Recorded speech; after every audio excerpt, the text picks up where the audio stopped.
That's a theme song from Jaws. I watched Jaws when I was a little boy and I fell in love with sharks. And actually thought I was going to be a marine biologist because of it. But nowadays I'm a little more worried about them.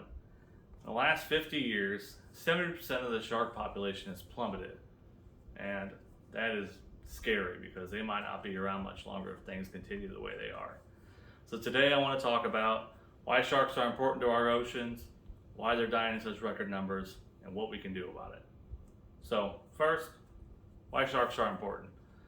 Sharks are a vital component to a healthy ecosystem, oceanic ecosystem. They are just about every single habitat across the world, and they play a vital role in each and every single one.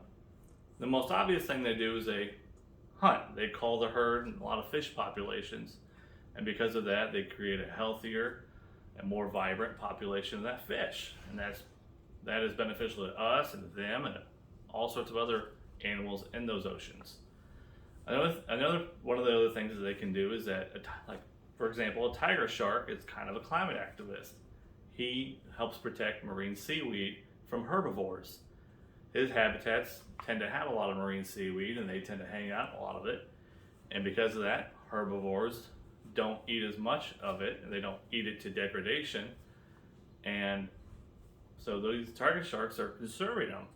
And marine seaweed can store twice as much carbon as a traditional forest on land. With 70% of the world made up of ocean, this is pretty important. You know, more important more important than I thought it would be. And that's just one species of shark. There are over 500 species.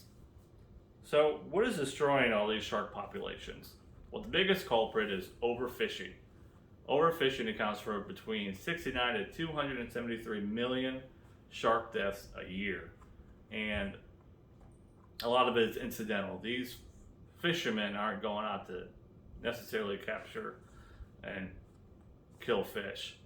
Fish is more popular in international, foreign countries such as China and Japan and Korea as a food, but it's kind of gone down in the popularity list, but they're still dying in record numbers because these international fishermen have practices in which these sharks are getting caught up in their nets constantly because they don't have enough motivation to change their behavior.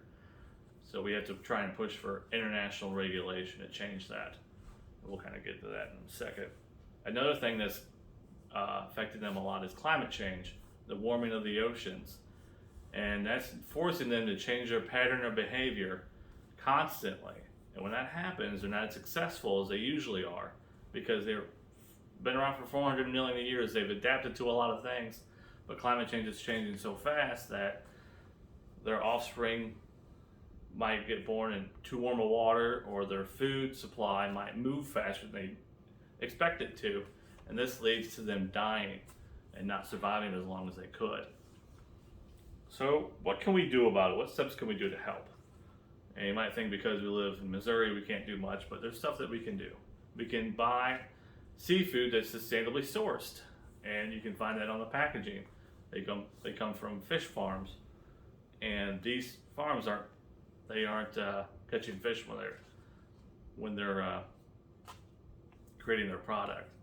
We can also help by voting for people that care about climate change and want to do something about it to help reverse those effects on our world and bounce back all of our wildlife along with the shark population.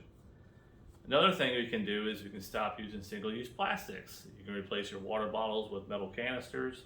You can take your paper straws and you take plastic straws, replace them with paper straws, and you can replace plastic bags with things like hemp bags or paper bags or cloth bags. These things are biodegradable. They don't end up in the ocean, which will eventually end up in a shark if things continue the way they are.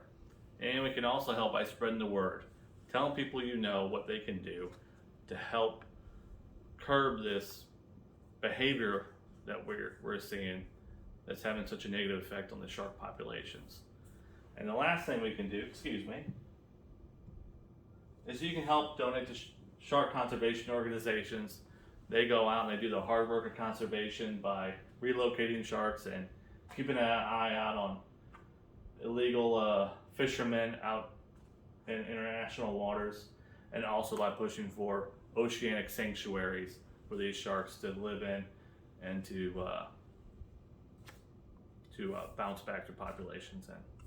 So today we went over a few things. We went over why sharks are important to our oceans, what's happening, why they're dying in such record numbers, and what we can do about it. So I hope after today you feel a little inspired, a little bit more empowered to go out and speak up and create a better world for the sharks that we love. Thank you.